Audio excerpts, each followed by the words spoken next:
ഒരു കൂട്ടം പറയാനുണ്ട്. പ്രിയ രാധയാ, ഒരാളുടെയും കണ്ണിപ്പെടാണ്ട് എങ്ങനെ ഈ മറിഞ്ഞിരിക്കണേ? ഇതൊരു വിദ്യ തന്നെയാണ്. ചെറുപ്പത്തിലേ ഉള്ള ശീല തമ്പുരാട്ടിമാരുടെ കണ്ണിപ്പെടാണ്ട് നടന്നില്ലെങ്കിൽ ചീത്ത കേൾക്കും. ശൂദ്രച്ചിക്കുട്ടി, ദുശ്ശകുനം, അശ്രീകരം എന്നൊക്കെയാ എനിക്കിട്ടിരുന്ന പേര്. ഇപ്പോഴല്ലേ രാധയും മോളും ഒക്കെ ആയത്. ഇപ്പോ ആ പവറിൽ അങ്ങോട്ട് നടന്നൂടെ? എന്തിനത്? ഒക്കെ കള്ളസ്നേഹ കാട്ടണത്. ചിരിച്ചു കാട്ടിയാലും ഉള്ളിന്റെ ഉള്ളില് പല്ലെറിമണത് എനിക്കറിഞ്ഞൂടെ. അയ്യേ, കരയാ? പെൺകുട്ടികള് കരയണത് കണ്ട വലിയ വിഷമാ. അതും രാധ. എപ്പോഴും ചിരിക്കണ മൊഹ എനിക്കിഷ്ടം. ഒന്ന് പുഞ്ചിരിക്കൂ കാണട്ടെ. ചിരിക്കുന്നേ. എത്ര ശൈലായിരിക്കുന്നു. ഇനി പറയൂ, എന്താ ഒരു കൂട്ടം പറയാനുണ്ടെന്ന് പറഞ്ഞേ? എന്റെ അമ്മയുടെ അടുത്ത് ഒന്ന് വരുമോ? അത് അബദ്ധാവോ? അമ്മ കരുതിയിരിക്കണത് അവിടുന്ന് ഉണ്ണിയാണെന്നാണ്. നുണ പറഞ്ഞു ഞാൻ മടുത്തു. ചോദിക്കുമ്പോ ഒക്കെ ഓരോ കാരണങ്ങൾ പറയും. നാളെ വരും, മറ്റന്നാള് വരുമെന്നൊക്കെ. പാവം എന്റെ അമ്മ എത്ര നാളാന്ന് വെച്ച ആശിപ്പിക്ക. ഒന്ന് വരുന്നതിൽ വിരോധമുണ്ടോ? ഞാൻ വരാം. ഈ ഉണ്ണി എങ്ങനെ മരിച്ചേ? സ്കൂളിൽ നിന്ന് വിനോദയാത്രയ്ക്ക് പോയതാ.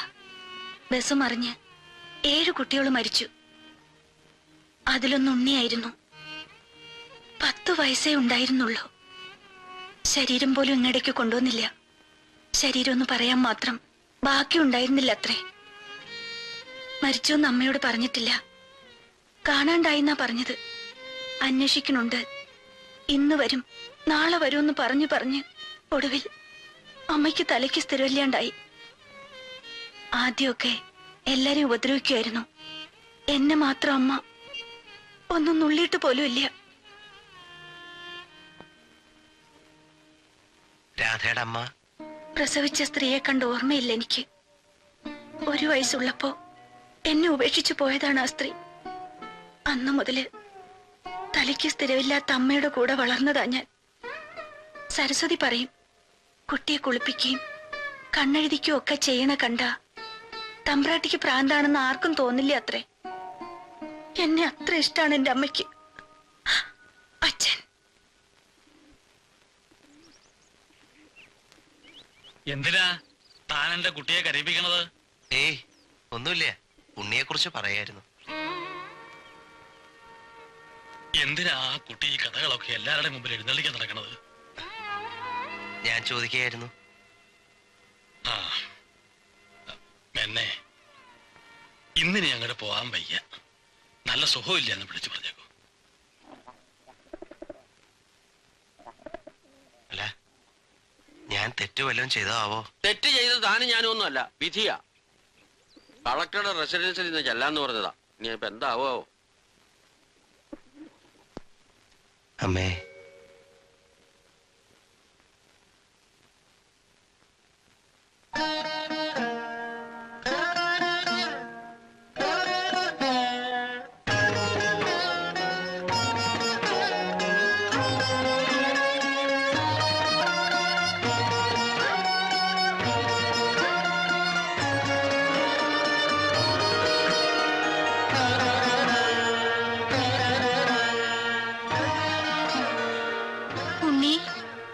വന്നോ നീയെ? അമ്മയുടെ അടുത്തേക്ക് വരൂ. ചങ്ങല ഇട്ടിട്ടുണ്ട്, വന്നോളൂ.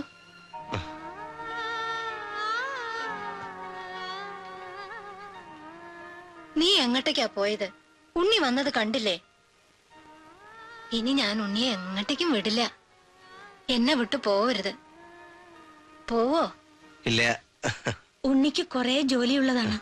ജോലി ഇല്ലാത്തപ്പോഴൊക്കെ അമ്മയുടെ അടുത്ത് വന്നിരിക്കും, അല്ലേ? ചുറ്റും ശത്രുക്കളുണ്ട്. മതിലകത്തുനിന്ന് ചെറിയച്ഛൻ പടം നയിക്കുന്നു എന്ന് അറിയിപ്പ് വന്നിട്ടുണ്ട്. ചാരന്മാര് കൊട്ടാരത്തിനുള്ളില് പതുങ്ങി നിൽക്കുന്നുണ്ട്.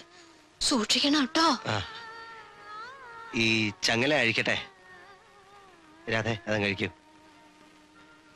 ഉണ്ണിക്ക് പേടിയാവോ? ഉണ്ണി എന്തിനാ അമ്മയെ പേടിക്കണത്?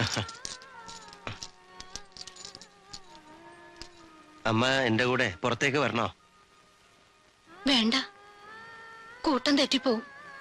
അമ്മയുടെ കയ്യില് മുറുക്ക പിടിച്ചോളണം കേട്ടോ.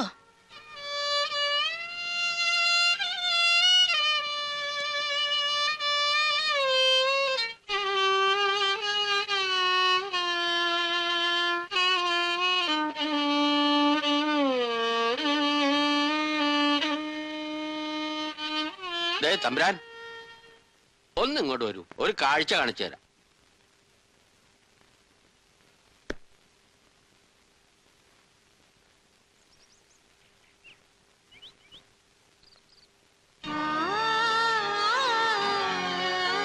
കണ്ടോ, തമ്പുരാട്ടിയുടെ ഈ നടപ്പ് കണ്ടാൽ ആരെങ്കിലും പറയോ സൂക്കേടുള്ളവരാന്ന്? ഈ മാളിക മുറിയിൽ അടച്ചുപൂട്ടിയിടുന്ന അബദ്ധം ഇപ്പൊ കണ്ടോ?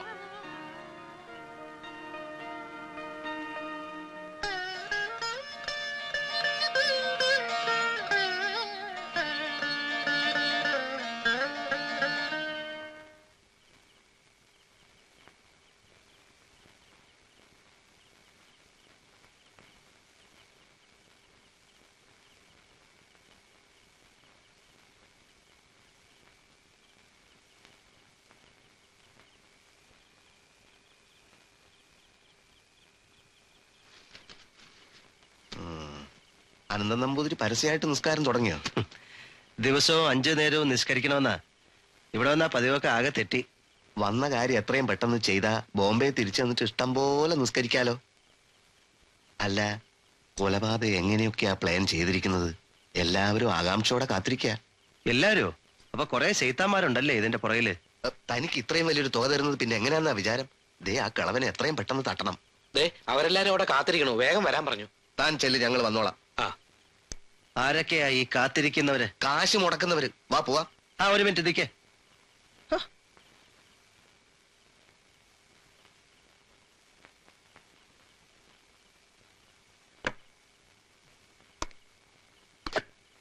ശരി പോകാം. ഇപ്പോഴെന്തിനാണ് ഈ മാരകായുധം എടുക്കുന്നത്? അതോടെ വെച്ചേക്കൂ. ഒരു കില്ലർ എപ്പോഴും കരുതിയിരിക്കണം. ഏത് സമയത്താണ് എവിടെ നിന്നാണ് ആക്രമണം ഉണ്ടാകുന്നതെന്ന് പറയാൻ പറ്റില്ലല്ലോ. വരണം.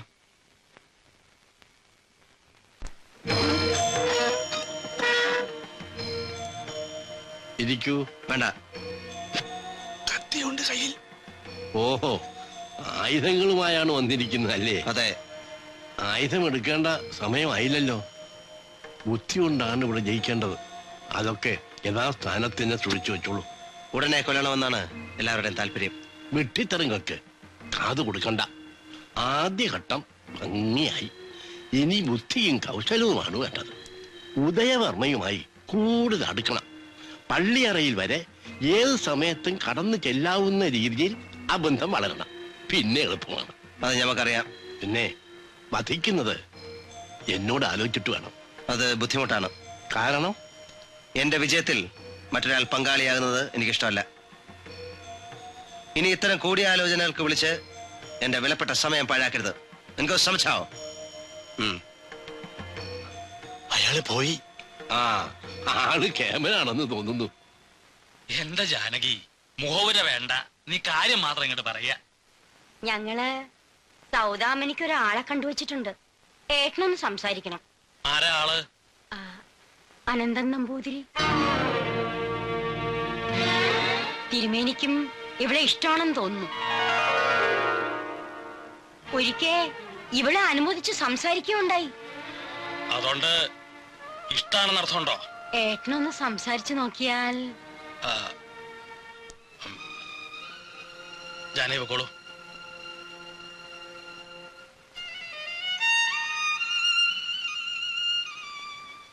ഗോപിക വസന്തം ദേവി വനമായി, ഗോപിക വസന്തം ദേവി നവ നവ ഗോപിക വസന്തം തേടി എൻ മനമു. പാടുകയാണെങ്കിൽ സാഹിത്യത്തിന്റെ അർത്ഥം മനസ്സിലാക്കി ഭാവം വിടാതെ പാടൂ. അയ്യോ, ടീച്ചറെ അറിയില്ലേ? അക്കാഡമി അവാർഡ് കിട്ടിയതാ. അതുകൊണ്ട് എങ്ങനെ പാടാന്നാണോ? ആടുമ്പോ ആ ഭാവം രാധയ്ക്ക് കൃത്യമായിട്ട് കിട്ടുമോ? തിരുമേനി, ഇത് പാട്ട് കച്ചേരിയല്ല, മോഹിനിയാട്ടമാ. സാഹിത്യത്തിന്റെ ഭാവം നോക്കിയാ താളം തോന്നിയതുപോലെയാകും. ആര് പറഞ്ഞു? ശരി, ഞാനത് നോക്കട്ടെ.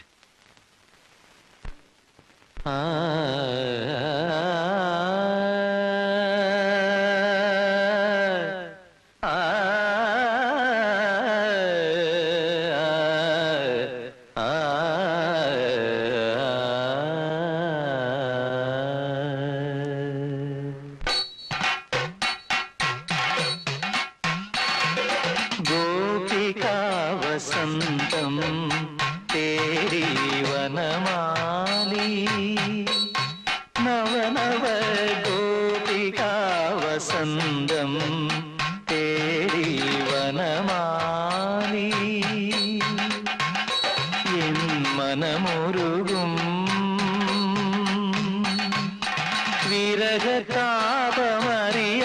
വിരഹതാപമറിയാതെന്തേ ഗോപികാ വസന്തം തേരി വനമാലി.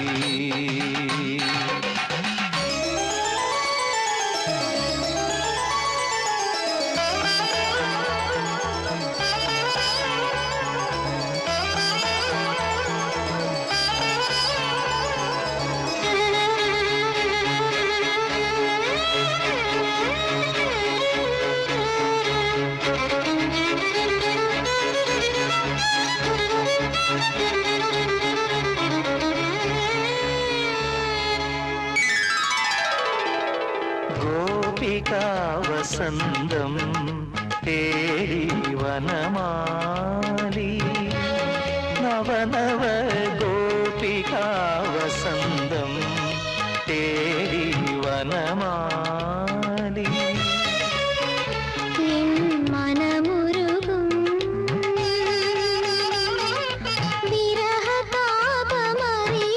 വിരഹതാപമറിയാതെന്തേ ഗോപികാ വസന്തം തേരി വനമാലി.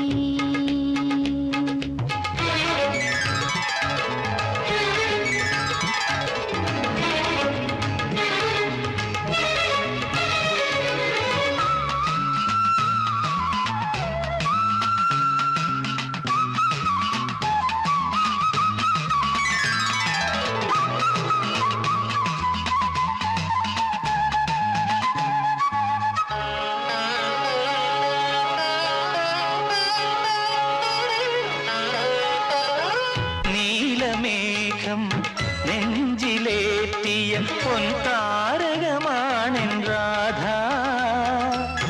നീലമേഘം നെഞ്ചിലേറ്റിയ പൊൻതാരകമാണെൻ രാധ.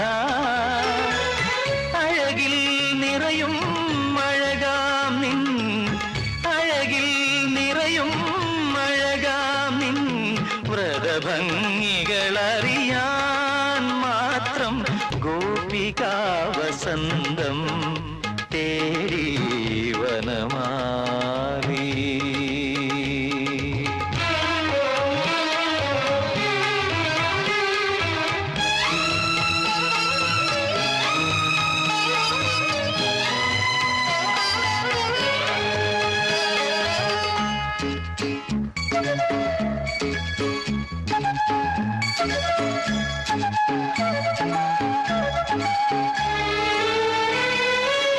നൂറു ജന്മം നോമ്പു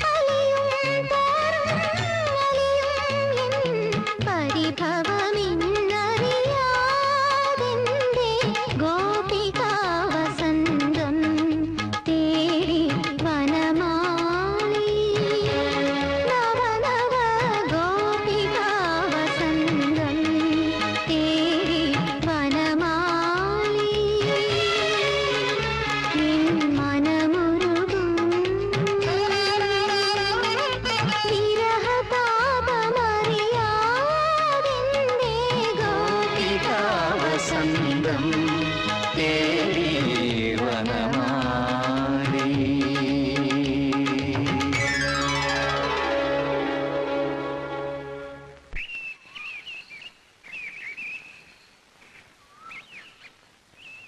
രാധേ, ഇന്നെന്താ സന്ധ്യക്ക് ദീപം കൊളുത്താനും ദീപാരാധന തൊഴാനുമുള്ള ഒരുക്കങ്ങളൊന്നും കാണുന്നില്ല? ഇനിയും നിന്ന് സമയം കളയാണ്ട് വേഗം ചെല്ലുക. എന്താ പറ്റിയത് ഈ കുട്ടിക്ക്? ഇതൊരു സൂചനയാ. ഊതി ഊതി പെരുപ്പിക്കാവുന്ന എന്തോ ഒന്ന് വീണ് കിട്ടിയിട്ടുണ്ട് മനസ്സില്. ഇല്ലത്തേക്ക് ഒരു ദിവസം വരണമെന്ന് വിചാരിക്കാ ഞങ്ങള്. അല്ല, അത് വന്നോളൂ, സന്തോഷേ ഉള്ളൂ. പ്ലാക്കുറിശിന്നൊരു ബന്ധം ഉണ്ടാവണമെന്ന് ആഗ്രഹമുണ്ട്. ആവാലോ. അല്ല, പ്രഭാകര വർമ്മയും രവിവർമ്മയൊക്കെ അതിന് സമ്മതിക്കോ? അവർക്ക് സന്തോഷേ ഉണ്ടാവും. അങ്ങനെ വരാൻ വഴിയില്ലല്ലോ. അതെന്താ? ഒന്നുമില്ല, അങ്ങനെ ഒരു ഊഹം. ഹേയ്,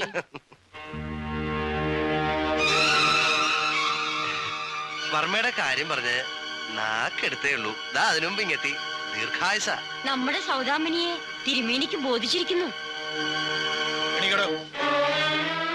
എന്തായത്?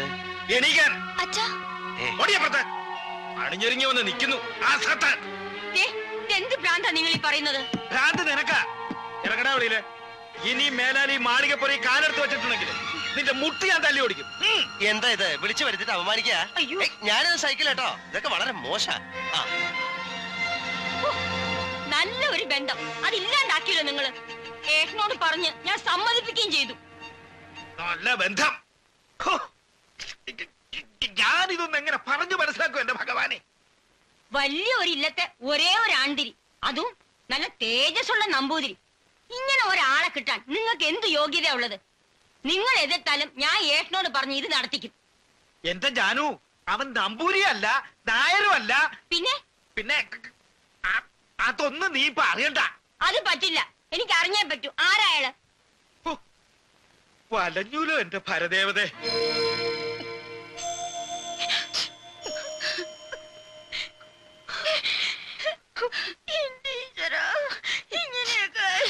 നിങ്ങൾ എല്ലാരും കൂടി ഇത് നാട് മുഴുവൻ അറിയിച്ച് പ്രശ്നം ഉണ്ടാക്കരുത്. വല്യച്ഛൻ ഇപ്പൊ ഇത് കൊട്ടി എഴുന്നള്ളിക്കാൻ പോയ എന്തിനാ? അച്ഛനാണ് മണ്ടൻ എല്ലാരും പറയാ.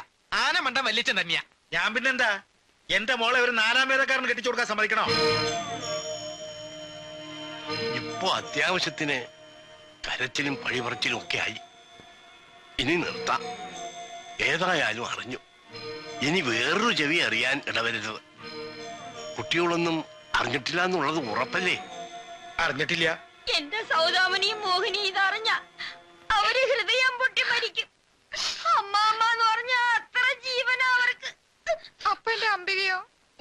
ഈശ്വര, ഞാൻ എന്ത് ചെയ്യും? ശരിയച്ച, ഏട്ടനെ വേദനിപ്പിക്കാതെ കഴിക്കണം. നടക്കാനുള്ളത് നടക്കും. നിങ്ങൾ ആരും ഒന്നും അറിഞ്ഞിട്ടില്ല എന്ന് കരുതുക. വിവരമില്ലായ്മ കാണിച്ചാൽ ജയിലഴി എണ്ണേണ്ടി വരുന്നത് സ്വന്തം മക്കളും ഭർത്താക്കന്മാരുമാ. അത് മറക്കണ്ട. എന്നാലും ഞങ്ങൾ ഇതെങ്ങനെ സഹിക്കും ചെറിയച്ച? സഹിച്ചേ പറ്റൂ.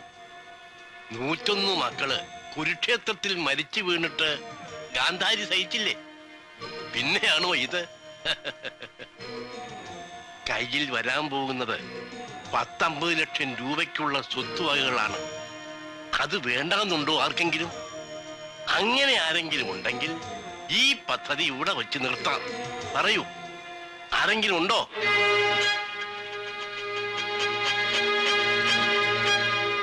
ഇല്ല അല്ലേ?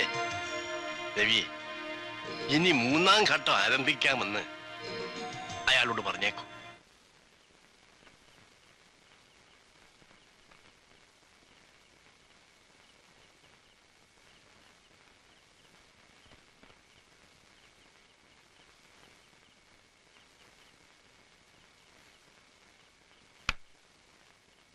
ചെക്ക്. പെട്ടു അല്ലേ? അതെ.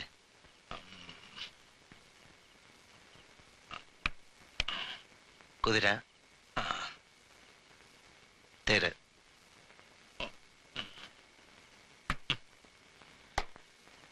രാജാവിന് നീങ്ങാൻ ഒരു രക്ഷയുമില്ല അല്ലേ?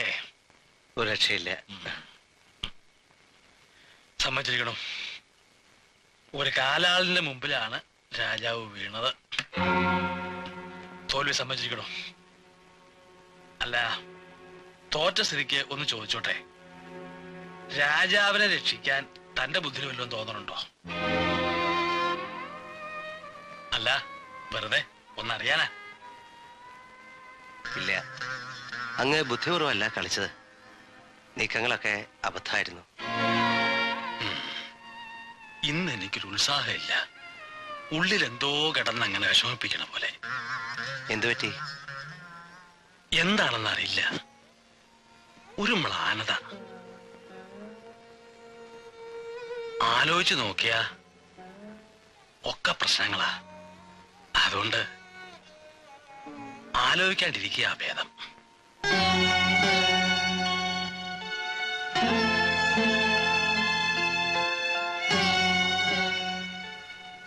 തനിക്ക് ഇന്നിനി അവിടേക്ക് പോണോ അതോ ഇവിടെ കൊള്ളണോ?